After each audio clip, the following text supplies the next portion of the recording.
What I want to start this video off with is saying I don't enjoy coin flips, but I do prefer them in most cases to their alternative. This needs to be said up front because I don't want people to think I'd rather have 50/50s than guaranteed banners in an ideal gacha gaming world. But over the past week, I've seen two videos talking about coin flips in gacha games.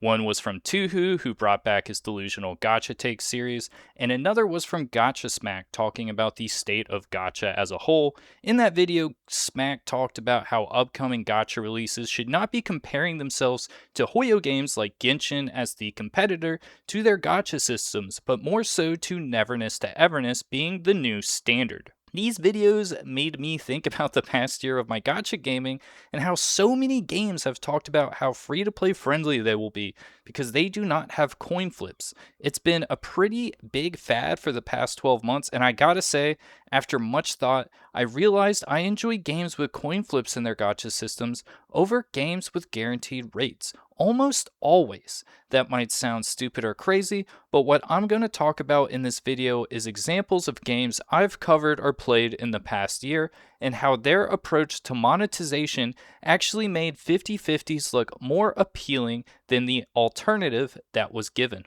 The first game we're going to talk about is Etheria Restart, a game I covered for a good chunk of 2025, and I was even one of the top players in the game for its first PvP season. Even if you didn't play this, you most likely saw some advertising for Etheria because, well, they sponsored so many people to glaze over how they do not have 50/50s and how free to play friendly this game was because of that. If you played the game in the first 6 months, you know the pool economy was amazing for standard pools. If you were clearing all the content, you would have enough currency to pull every banner guaranteed, and then some. Of course, that meant the game company needed to do something to make money outside of pools, which is why I'm going to show you my Nymphonial.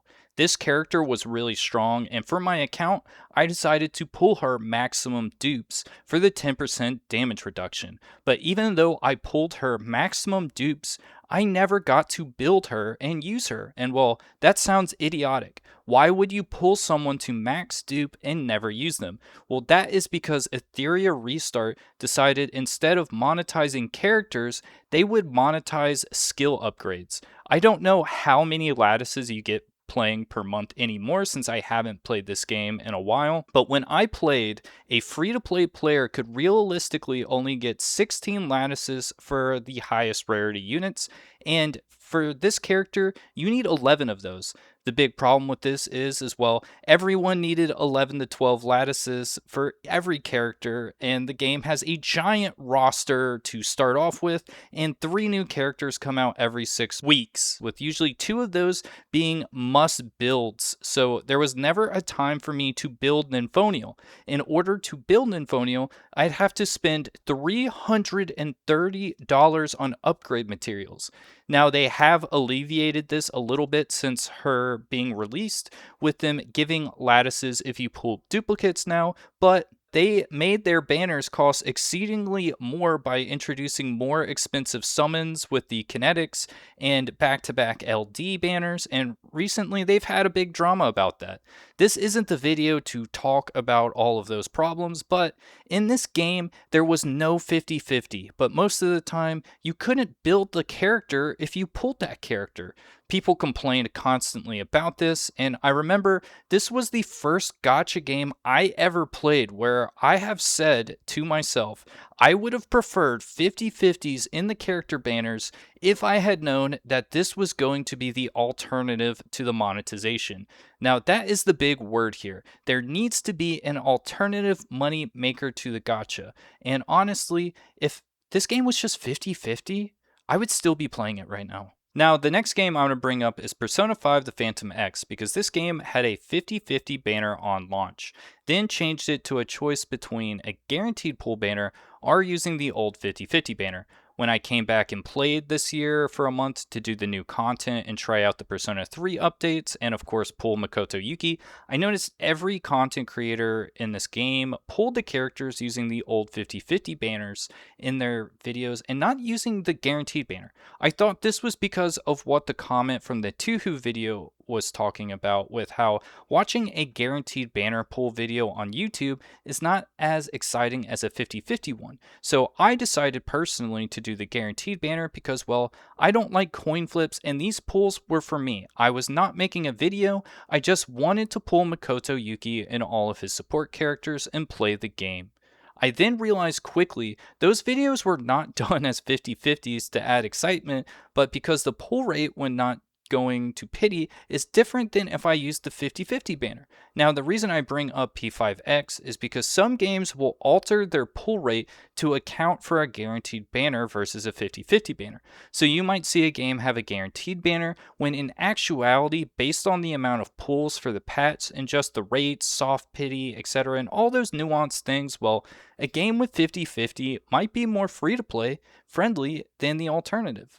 All of these games are different in some ways, and you need to remember their currency might be the same price in the shop for 1280 of the gems being the same price as 1280 gems in another game, but those gems are not the same. They will not get you the same amount of mileage, and well, it is what it is on that. So you can't really base games on that. You need to really understand the systems and just how it works. Now, the last thing we're going to talk about in this video is Neverness to Everness, which has guaranteed banners and arguably one of the best gacha systems in recent memory. And I really enjoyed this game's 1.0 patch. But I did quit this game. Why did I quit? Well, that's for a lot of reasons, but I'm only going to talk about the vehicle skin gacha in this video. Now, you can pull with fawns you earn in-game, but I'll argue it is because how you earn fawns is mainly from two ways once you clear all the content. One being Pink Paws Heist, which is a infiltration minigame. Now, this is what I like to call game design through monetization, which is Pink Paws Heist is repetitive, boring, and honestly not fun to do, but you do it because you want the skin gacha.